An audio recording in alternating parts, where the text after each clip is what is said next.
Bismillahirrahmanirrahim. Alhamdulillahirabbil alamin. Wa bihi nasta'in ala umuri dunya waddin. Wassalatu wassalamu ala asyrafil anbiya wal mursalin sayyidina Muhammadin wa ala alihi wa sahbihi ajma'in. Qala al-musannif al-imam Abu Hamid al-Ghazali rahimahullah wa nafa'ana bi ulumih.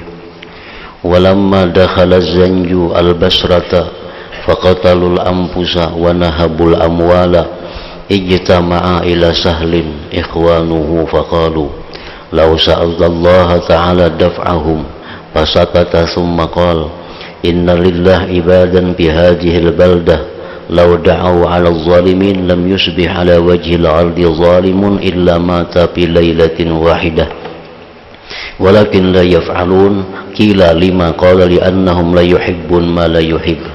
Summa zakara min ijabatillah asya la yustata'u dhikruha hatta qala walau sa'aluhu an la yuqimas sa'ah lam yuqimha wa hadhihi umurun mumkinatun bi anfusiha faman lam yahazza bi syai'in minha fala yanbaghi ay yakhluwa an at-tasdiq wal iman bi imkaniha fa innal qudrata wasi'atun wal fadla amimun wa ajaibal mulki wal malakuti katsirah wa maqduratillahi ta'ala la nihayata laha wa fadlahu ala ibadihi alladhina istafa la ghayata lah ila akhirih. Makna kalam Imam Al-Ghazali rahimahullah wa nafa'ana bi ulumih, ketika orang-orang hitam masuk ke kota Basrah, maka mereka itu orang-orang hitam tadi membunuh banyak jiwa dan merampok harta benda.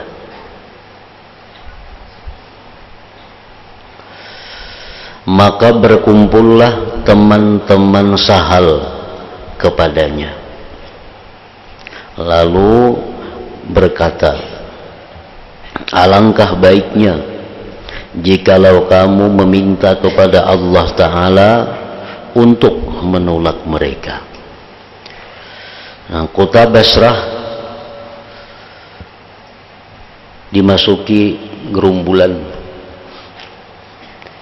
yang mana gerombolan itu membunuh banyak orang di Basrah itu, merampok harta-harta mereka, memperkosa perempuan-perempuan mereka.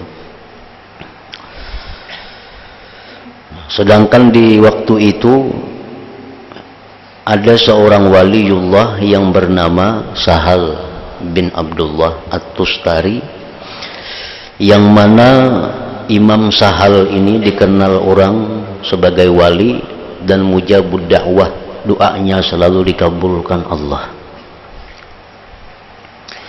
Lalu orang-orang datang kepada Sahal bin Abdullah, wahai Sahal, andai kata engkau berdoa kepada Allah supaya orang-orang zalim, gerombolan-gerombolan itu meninggalkan Basrah ini, karena sudah banyak orang-orang kita yang mati, harta dirampas, perempuan diperkosa dan lain-lainnya. Jadi alangkah baiknya engkau wahai Sahal berdoa kepada Allah supaya mereka meninggalkan kota Basrah ini. Nah, Sahal diam, kadang menjawab permintaan kawan-kawannya tadi. Lalu ia berkata, ujar Sahal, sesungguhnya Allah Ta'ala mempunyai hamba-hamba, mempunyai wali-wali di negeri ini.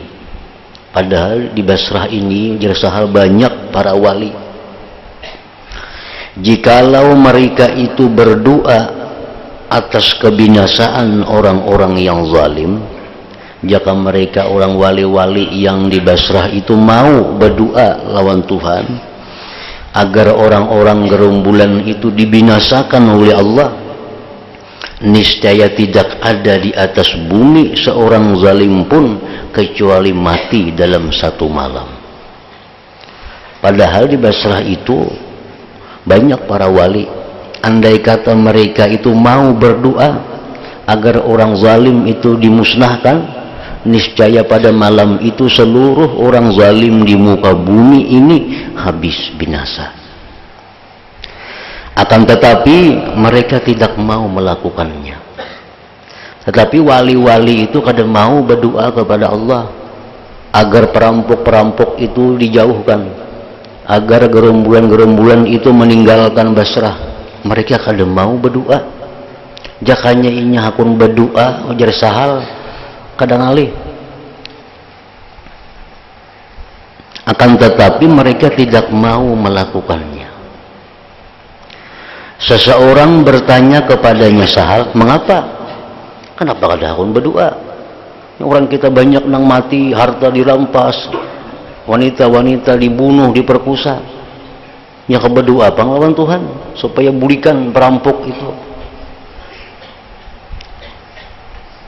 Sahal menjawab, karena mereka tidak menyukai apa yang tidak disukai olehnya Allah Subhanahu wa Ta'ala. Artinya para wali itu mereka berdoa kepada Allah kalau sudah ada isyarat dari Allah untuk berdoa.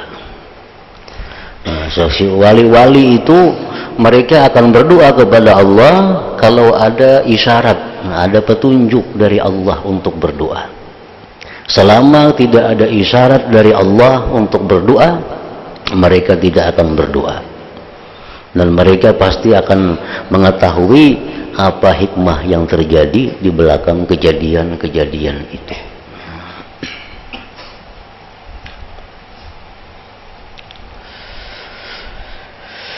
Nah, jadi artinya bahwa di sini orang-orang yang dikasihi Allah, para wali-wali itu, mereka kada akan berdoa, kada akan minta kepada Allah kecuali ada petunjuk dari Allah minta. Kecuali ada isyarat dari Allah, berdoalah. Nah, hanya mereka mau berdoa.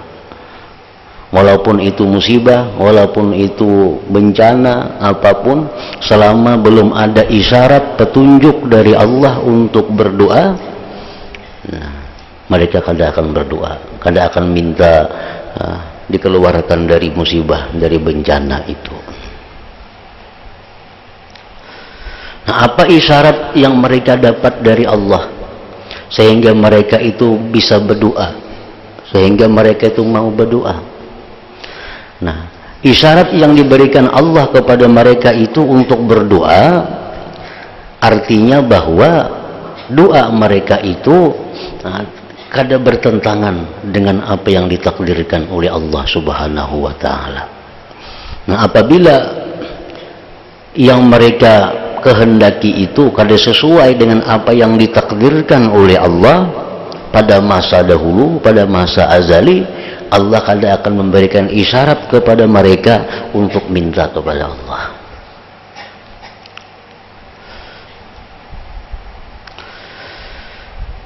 Nah, itu berlaku bukan hanya para wali, para kekasih Allah, dan itu pun diakui pula oleh nabi-nabi dahulu. Nabi Ibrahim alaihissalam contohnya, dalam doa Nabi Ibrahim, Rabbi ja'alni muqimas shalah wa min zurriyyati. Itu doa Nabi Ibrahim. Rabbi ja'alni muqimas shalah wa min zurriyyati. Artinya, ya Allah, jadikanlah aku mendirikan sembahyang. Jadikanlah aku orang yang mendirikan sembahyang, wa min zurriyyati, dan sebagian dari zuriat-zuriatku. Nah, kenapa Nabi Ibrahim kadang minta kepada Allah agar seluruh zuriatnya itu mendirikan salat? Karena Nabi Ibrahim sudah tahu bahwa ketetapan Allah, takdir Allah, yang mendirikan salat itu hanya sebagian dari zuriat Nabi Ibrahim. Maka beliau kada akan minta sesuatu yang berlawanan dengan apa yang ditakdirkan oleh Allah Subhanahu wa Ta'ala. Nah, orang-orang yang waliullah itu mereka mendapatkan keterbukaan dari Allah, atau istilahnya mukasyafah atau kasab ngarannya, dibukakan oleh Allah. tentang sebagian daripada takdir yang akan terjadi. Nah, mereka bisa mengetahui bahwa pada malam ini akan kejadian ini. Itu takdir dari Allah. Nah, mereka kadang akan berdoa kepada Allah untuk melawan takdir itu. Nah, itu bertentangan dengan adab mereka terhadap Allah Subhanahu wa ta'ala. Padahal andai kata mereka minta, Allah akan mengabulkan permintaan mereka. Dan Allah akan merubah takdirnya dengan permintaan para wali, anbiya dan rasul-rasul itu.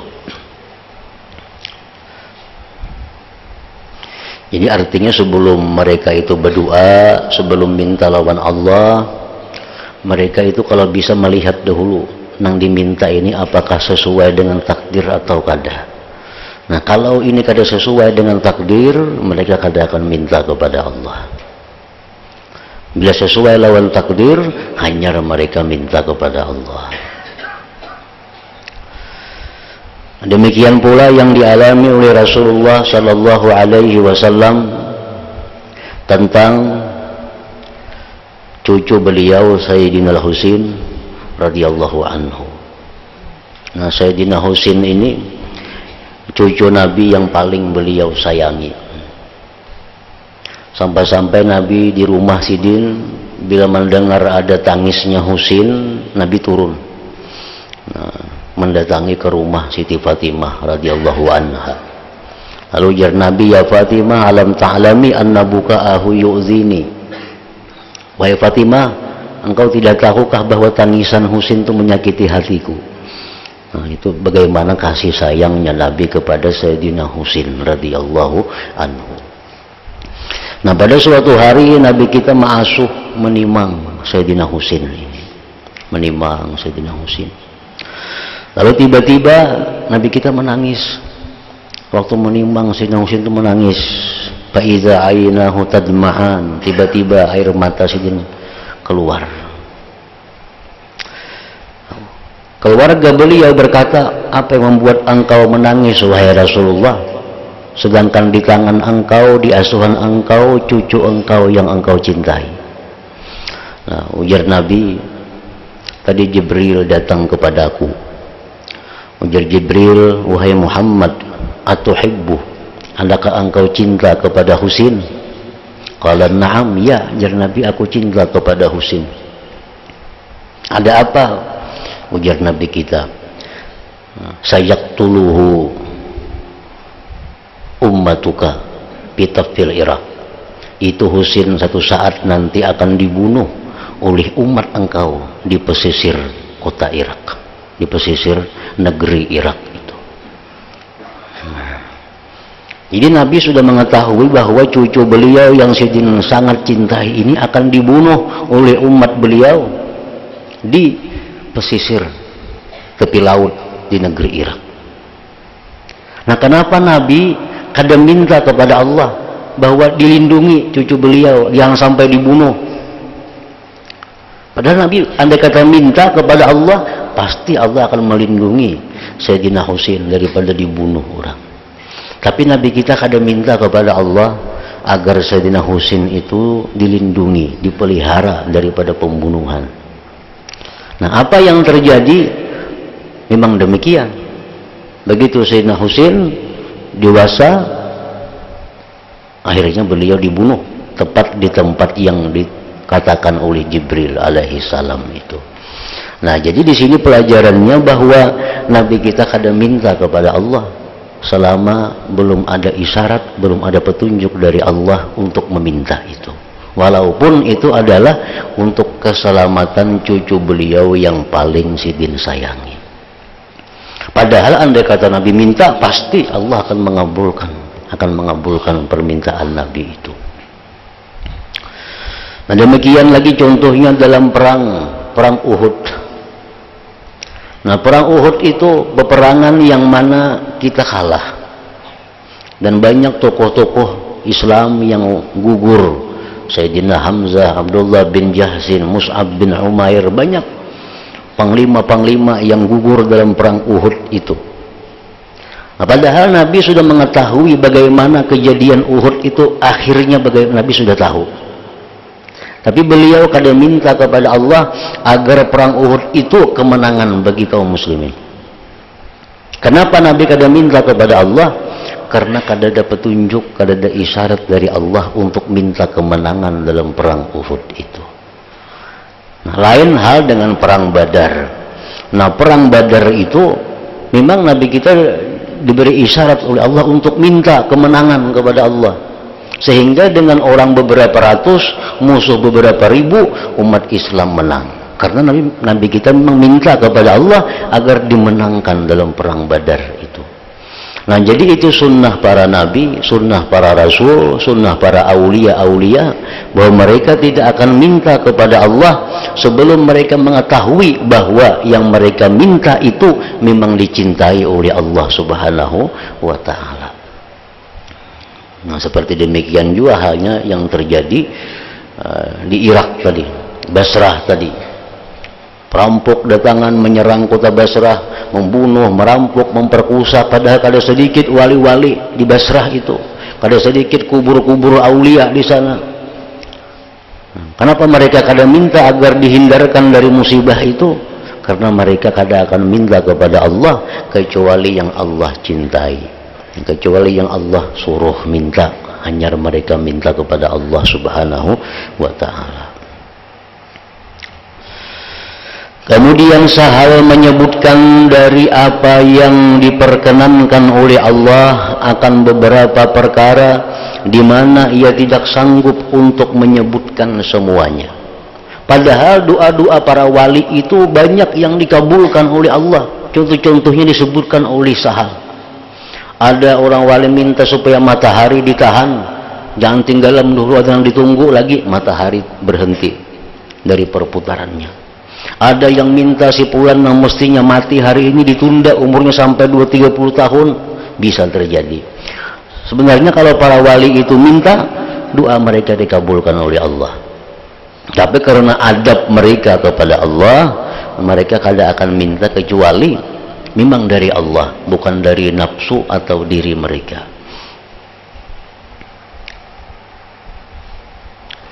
Sehingga Sahal berkata, dan jikalau mereka para wali meminta kepada Allah bahwa tidak dilaksanakan hari kiamat, niscaya Allah tidak melaksanakannya. Andai kata wali-wali itu minta, ya Allah, kada usah berkiamatan sudah, kada jadi kiamat. Nah, cuma permintaan mereka seperti itu tidak disukai oleh Allah, karena Allah sudah menentukan kiamat itu pasti akan terjadi. Jadi kalau minta yang lain-lain lebih inting lagi, kiamat kada jadi kiamat. Kalau minta yang lain masih inting. Tapi mereka itu kada melakukan karena itu kada dicintai, kada disukai oleh Allah Subhanahu wa Ta'ala. Dan inilah perkara-perkara yang mungkin pada dirinya. Memang terjadi demikian adanya. Sejarah-sejarah demikian. Maka barang siapa yang tidak beruntung dengan sesuatu pun daripadanya, maka tidak semestinya ia kosong dari mempercayai dan beriman dengan kemungkinannya. Orang-orang yang belum bisa menduduki martabat kedudukan orang-orang mulia seperti tadi, kayak kita misalnya kada mampu menempati martabat para wali-wali yang besar, yang sedemikian karamat-karamat mereka. Kalau kita kada mampu duduk di situ, maka paling kada kita mempercayai berita-berita mereka itu. Paling kada kita percaya tentang kabar-kabar mereka itu. Karena sesungguhnya kudrat Allah itu luas, anugerah itu meratai, keajaiban alam mulki dan alam malakut itu banyak. Dan kekuasaan Allah Ta'ala itu tidak ada kesudahan baginya, dan anugerah Allah kepada hamba-hambanya yang dipilihnya itu tidak ada batas akhirnya. Nah, jadi kalau kita misalkan ada kaum alami seperti pengalaman mereka, kita kada bisa mujahadah seperti mujahadahnya mereka, kita kada bisa mukasabah seperti mukasabahnya mereka, kita kada bisa musahadah seperti musahadahnya mereka. Nah, minimal kita mempercayai apa yang disampaikan oleh mereka itu.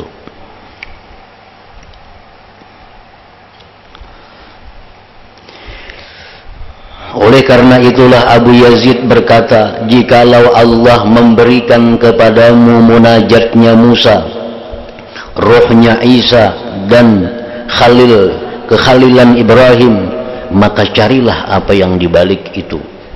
Sesungguhnya di sisinya Allah kekuasaan yang melebihi itu berlipat ganda. Artinya andai kata kita sudah diberi Allah kedudukan martabat seperti martabatnya Nabi Isa, seperti martabatnya Nabi Ibrahim, martabat yang lain-lainnya diberi Allah, tetap kita disuruh minta kepada Allah agar ditinggikan lagi martabat itu, karena martabat itu kada ada kesudahannya di sisi Allah Subhanahu wa ta'ala. Jangan merasa puas dengan apa yang diberikan Allah kepada kita, baik itu ibadah zahir atau ibadah batin. Jangan merasa puas, karena yang lebih luas daripada itu masih tersedia di sisi Allah Subhanahu wa ta'ala.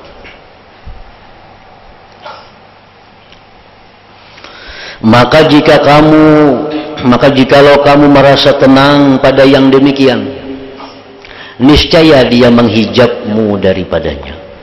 Bila Allah memberikan kepada kita satu nikmat, satu martabat, lalu kita berhenti sampai di situ, senang dengan yang demikian itu, maka itu mendinding kamu dari Allah Subhanahu wa ta'ala.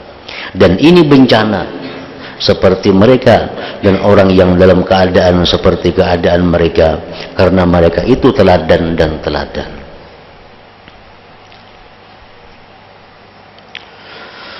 Sebagian orang yang arifin berkata, diperlihatkan kepadaku 40 bidadari. Nah, ini kisah mereka yang sudah dapat mukasabah, terbuka hijab dari Allah, sehingga dia bisa melihat alam malakut. Alam malakut itu macam surga, itu alam malakut, neraka alam malakut, barzah termasuk bagian alam malakut. Kita melihat bidadari itu bagian dari alam malakut ngarannya, bukan alam mulki wasyahada. Kalau alam yang kita hadapi ini ngarannya alam mulki wasyahada. Nah, orang melihat bidadari itu berarti dia sudah bisa melihat alam malakut. Nah, orang yang arif ini berkata, aku melihat 40 bidadari. Saya melihat mereka itu berlinggang-lingguk di atas udara. Mereka memakai pakaian dari emas, perak, dan mutiara. Bunyinya gemerincing dan berlinggang jalannya. Maka saya memandangnya kepada mereka satu kali pandangan. Maka saya disiksa, dihukum selama 40 hari karenanya. Nah, ini godaan, cobaan orang yang merasa puas, orang yang merasa nikmat, orang yang merasa lezat dengan sesuatu yang diberikan Allah kepadanya tanpa menghendaki ketinggian derajat yang lebih tinggi. Nah, orang ini sudah ahli ibadah, diberi Allah cobaan berupa dilihatkan alam malakut. Dia bisa melihat surga, bisa melihat bidadari, bisa mengetahui isi hati orang, bisa tahu perkara-perkara gaib. Lalu dia senang dengan demikian dan berhenti meneruskan perjalanannya kepada Allah, maka orang ini akan terdinding dari Allah hanya sampai di situ berhentinya.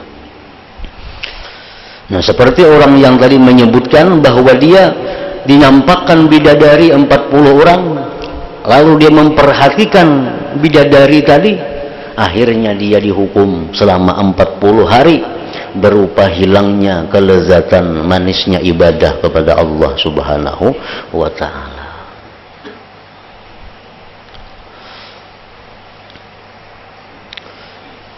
Orang yang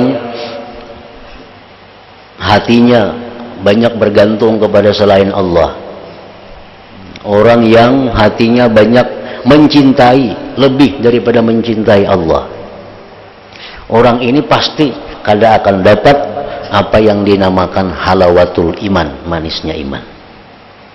Kada akan dapat orang ini halawatul ibadah, manisnya ibadah itu. Karena itu hukuman bagi orang yang hatinya masih bergantung kepada selain Allah, itu jelas sudah akan dihukum. Hukumannya apa? Dicabut, dijauhkan manis ibadah daripadanya. Nah, padahal itu bukan sesuatu yang haram. Cuma karena hati kita ini begitu bergantung kepada itu, mencintai luar biasa kepada itu, sehingga kita lupa kepada Allah. Nah, itu kita akan dihukum sudah dengan manisnya ibadah itu. Orang yang berbuat dosa, berbuat maksiat kepada Allah, itu sudah kita ketahui orang ini akan dihukum oleh Allah. Hukumannya apa? Bisa kada diberi Allah taufik untuk beribadah. Itu secara nampak zahir orang suka melakukan haram, berkata yang haram, melihat yang haram. Ini orang kada akan bisa untuk melakukan ibadah-ibadah yang afdal, ibadah-ibadah yang mulia. Karena itu perkara-perkara nang haram. Kalau orang yang suka memperbuat nang makruh-makruh, walaupun inyak bisa beribadah, tapi inyak kada akan diberi kehusuan dalam ibadah itu, karena masih suka berbuat yang makruh. Nah, jadi kalau orang suka berbuat yang haram, beribadah pun berat, apalagi khusyuk, apalagi manis. Nah, kalau orang suka berbuat makruh, beribadah bisa mudah, tapi kada diberi kekhusyuan ibadah itu.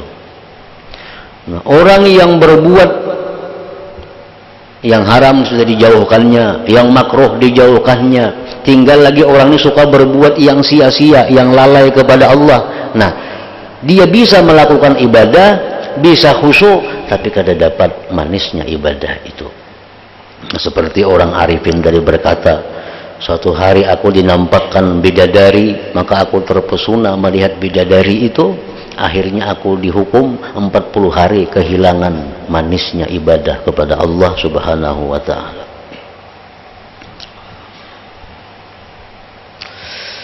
Kemudian saya dibukakan lagi sesudah itu 80 bidadari yang melebihi kecantikan dan keindahan dari yang sebelumnya. Ini sudah tubat nih, sudah menyesal. Semalam ditampaikan bidadari, huhulingang melihat bidadari, takjub. Hanya 40 yang diperlihatkan, lalu hilang manis ibadah. Sekarang sudah tubat dari yang demikian. Dicoba lagi oleh Allah, dinampakkan 80 bidadari, 2 kali lipat. Dan kecantikannya, keindahannya lebih dari yang sebelumnya. Lalu dikatakan kepadaku, lihatlah mereka itu bidadari, bunga seperti yang semalam orangnya. Orang yang arifin itu terus berkata, maka sujudlah saya, dan saya pejamkan mataku di dalam sujudku supaya saya tidak melihat kepada mereka, dan saya berdoa, saya berlindung kepadamu dari sesuatu selain engkau. Tidak ada hajat bagiku dengan ini. Nah, maka senantiasa saya berdoa sehingga Allah menyingkirkan mereka daripadaku.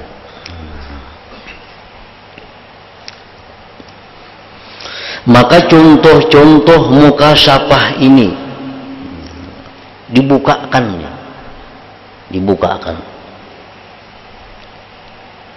Semestinya tidak semestinya diingkari oleh orang mukmin. Mesti jangan diingkari, jangan kada dipercayai, karena bangkrutnya untuk mendapatkan yang seperti itu. Arti bangkrutnya itu karena dia tidak mendapatkan seperti itu.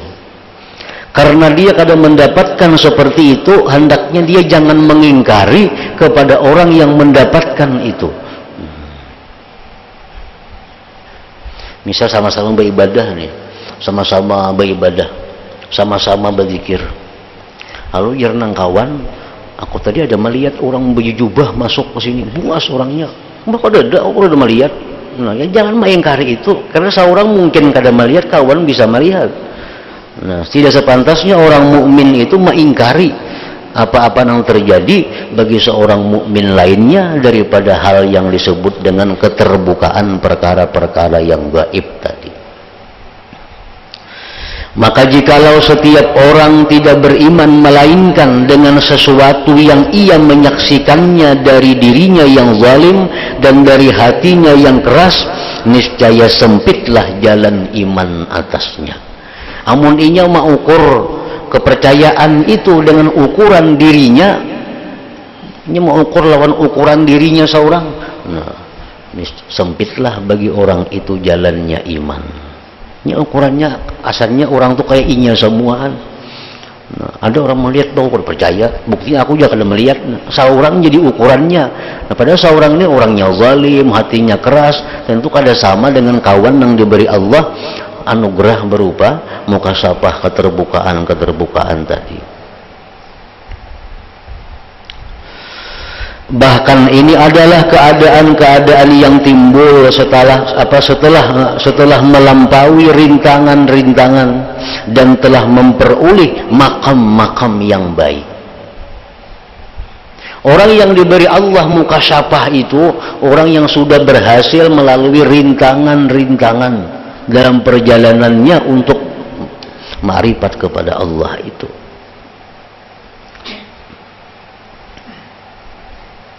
Ini kita umpamanya kita hendak berjalan menuntut ma'rifatullah, maka Allah akan membukakan jalan seluas-luasnya kepada kita, asal kita ada kemauan yang kuat untuk itu.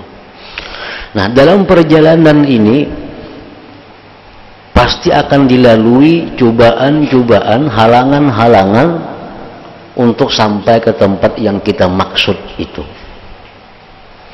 Apa yang diberikan Allah halangan-halangan kepada kita? Satu, bisa diberi Tuhan dahulu halangan itu berupa kepakiran, kemiskinan.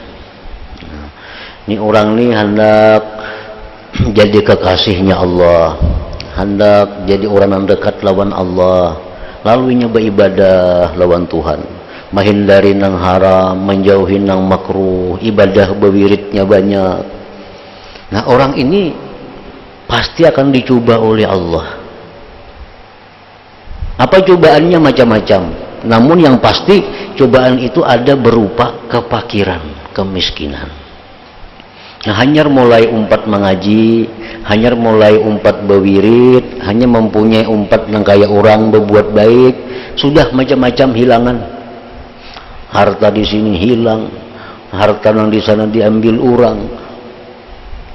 Nang kada musinya binatang ternak mati-matian. Nah, hanya seminggu umpat mengaji kayak orang, berwirid dan kayak orang. Nah, diuji oleh Allah apakah bujur atau kada orang ini hendak dekat kepada Allah.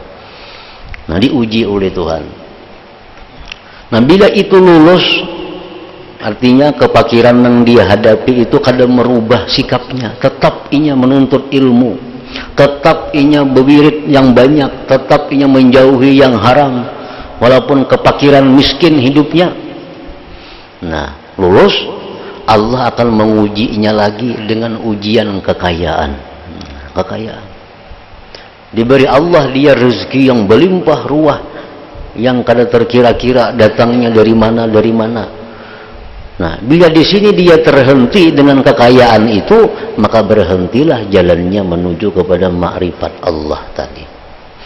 Nah, karena kesibukan banyak berisi harta, akhirnya yang ini kada tak malakan lagi, yang ini kada tak urus lagi, yang ini kada tak kaji lagi, kada sudah kebanyakan berisi harta. Nah, di sini pun banyak orang-orang yang salikin gugur dalam cobaan seperti ini. Dulu miskin, susah, lalu mengaji, lalu beribadah, lalu beramalan, lalu berwirid macam-macam, diberi Allah kekayaan. Nah, lalu akhirnya mengaji kada kaubaran lagi, berwirid kada kaubaran lagi, sembahyang berjamaah kada sempatan lagi karena kebanyakan yang diurusi.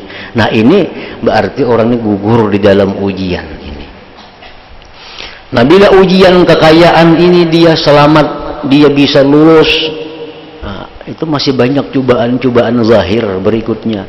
Cobaan zahir seperti apa lagi? Seperti celaan, nah, hinaan, fitnahan, caci maki kepadanya, ulak-ulak memusuhi, tetangga-tetangga memusuhi, padahalnya macam-macam.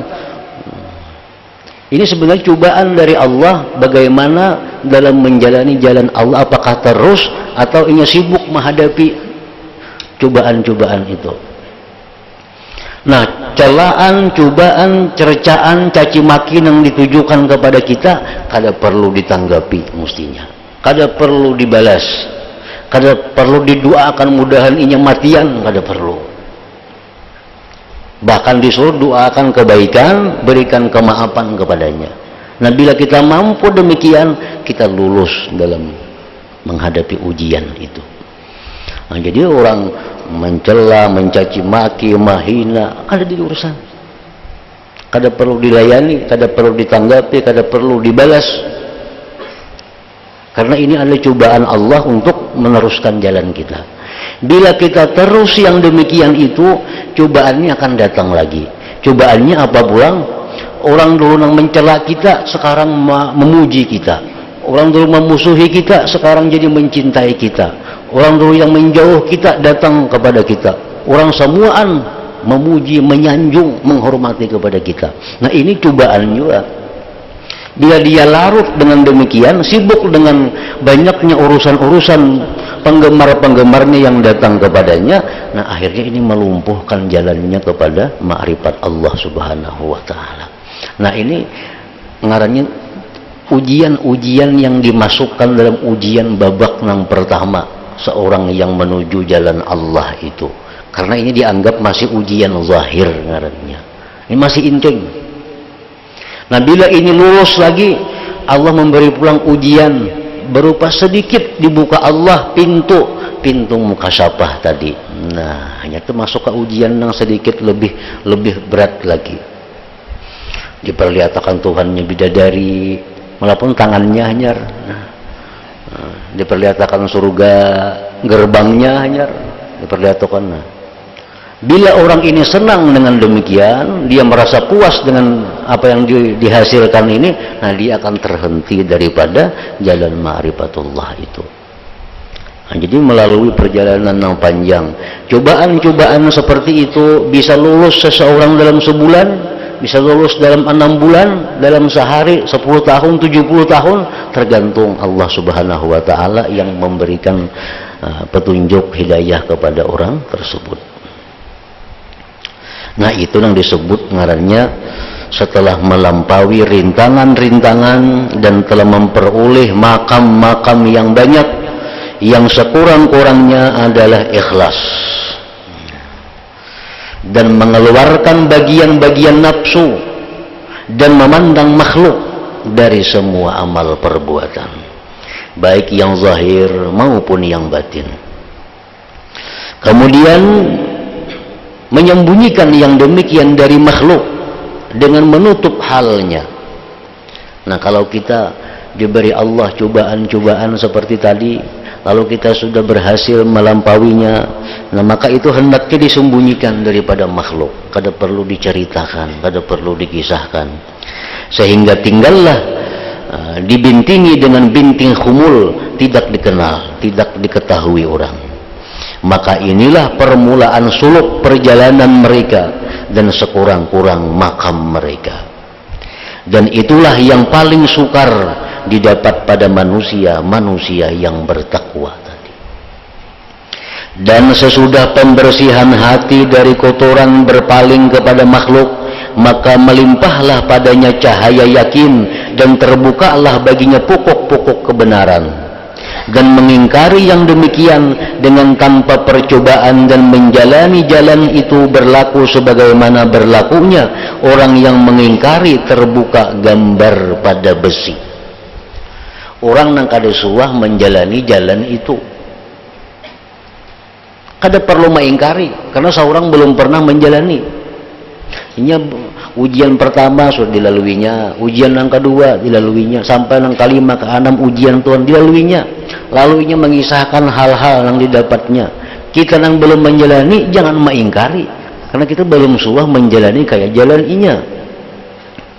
Sebagaimana orang yang mengingkari terbuka gambar pada besi. Kita ini diberi orang 2 putong besi. Kawan kita seputong besi, kita seputong besi.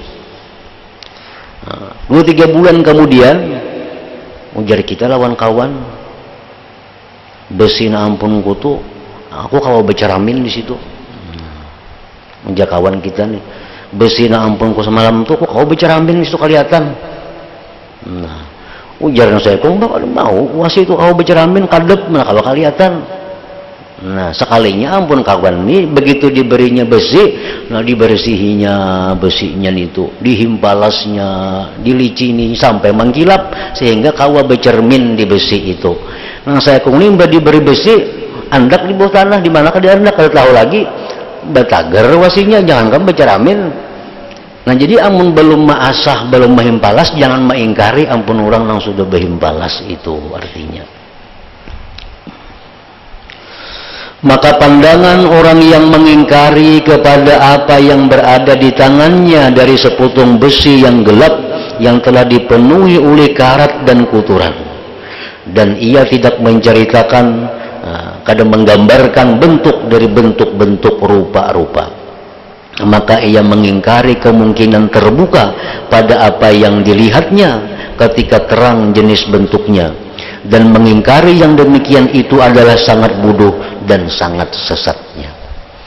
Nah, jadi artinya bahwa kesimpulannya apa yang disampaikan oleh Imam Ghazali ini, apabila kita belum menjalani jalannya para waliullah, maka jangan kita mengingkari apa-apa yang mereka ceritakan itu.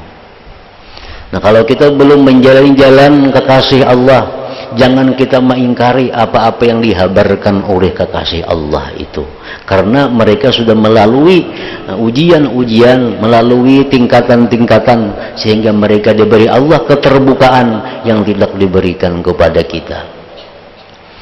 Ada orang yang waliullah berkisah, antara maghrib isya aku sempat lagi 3 hatam Quran. Antara maghrib isya aku jadinya 3 hatam Quran. Bahkan mungkin jenis saya berapa waktunya, setengah jam paling antara maghrib isya, kawala 3 hatam kada masuk akal. Nah, seorang bujur kada masuk akal karena seorang wasinya kada berhimpalas tadi. Nah, wasinya ini betagar. Nah, ampun kawan kita ini bujur. Inya melalui latihan-latihan diberi Allah karamat berupa tayyuz zaman, itu ngarannya karamat tayyuz zaman. Tayyuz zaman ini sesuatu yang banyak bisa dilakukan dalam waktu singkat. Nah, itu karamat yang diberikan Allah kepada para wali. Nah, itu bisa terjadi kepada dirinya. Jadi kalau kita kadang mendapatkan yang seperti ini dapatkan, minimal kita percaya dengan apa yang ia dapatkan itu. Nah, bila kita percaya dengan demikian, kita akan dapat berkah dari karamat yang ia dapatkan itu. Orang berkaramat mengisahkan ini, kita percaya, kita dapat berkahnya. Nah, kita kada percaya, kada dapat berkahnya. Nah, untungnya kada ada juga kada percaya. Nah, jadi ini yang dimaksud oleh Imam Ghazali, bahwa kita kalau kada dapat apa yang mereka dapatkan, paling kada kita mempercayai dengan apa yang mereka sampaikan dari pengalaman-pengalaman yang mereka dapat dari Allah Subhanahu wa ta'ala. Nah, maka inilah hukum setiap orang yang mengingkari karamat para wali.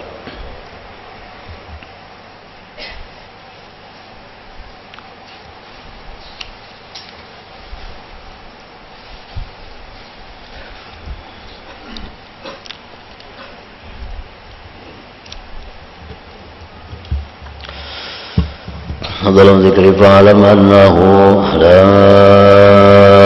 ilaha illallah Muhammadur Rasulullah, la ilaha illallah Muhammadur Rasulullah, la ilaha illallah Muhammadur Rasulullah, la ilaha illallah, la ilaha illallah, la ilaha illallah, la ilaha illallah,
فيا أيها الرجل منه شفاعة صلوا عليه وسلموا تسليما اللهم صل وسلم